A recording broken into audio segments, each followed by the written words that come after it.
Cyber crime तक्रार कशी करावी, ऑनलाईन फ्रॉड, हॅकिंग या सर्व गोष्टींची माहिती आज आपण या व्हिडिओत घेणार आहोत.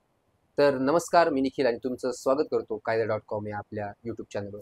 तुमच्या मोबाईलवर अनोळखी लिंक आली आणि तुम्ही क्लिक केली. क्षणात तुमचं बँक अकाउंट रिकामं झालं किंवा सोशल मीडियावर कोणीतरी तुमच्या नावाने फेक अकाउंट तयार केलं. असं झालं तर काय कराल?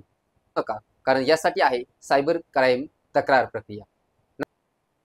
मी निखिल, तुम्ही पाहत आहात कायदा.com, जिथे आम्ही तुम्हाला कायद्याची खरी माहिती सोप्या भाषेत समजवतो.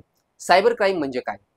Internet, mobile, social media, email, banking app किंवा कोणतंही डिजिटल माध्यम वापरून फसवणूक, धमकी, बदनामी, चोरी किंवा फसवणुकीचा प्रयत्न झाला तर त्याला आपण सायबर क्राईम म्हणतो. ऑनलाईन फसवणूक, सोशल मीडियावर बदनामी, ATM card scam, email hacking, OTP फसवणूक किंवा फेक प्रोफाईल तयार करून त्रास देणे.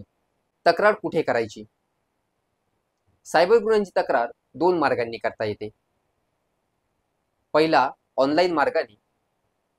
अधिकृत वेबसाईट आहे www.cybercrime.government.in. तिथे फाईल अ कंप्लेंटवर क्लिक करा.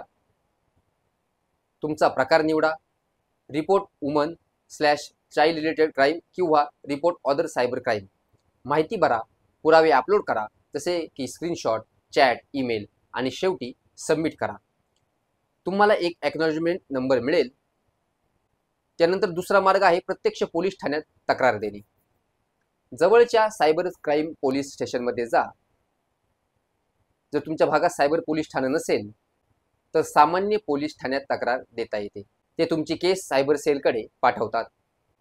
तक्रारीसाठी आवश्यक पुरावे: गुन्ह्याचा स्क्रीनशॉट किंवा चॅट प्रूफ, ट्रान्झॅक्शन डिटेल जर फसवणूक झाली असेल तर, ईमेल किंवा मोबाईल नंबर आणि तुमचं ओळखपत्र जसं की आधार कार्ड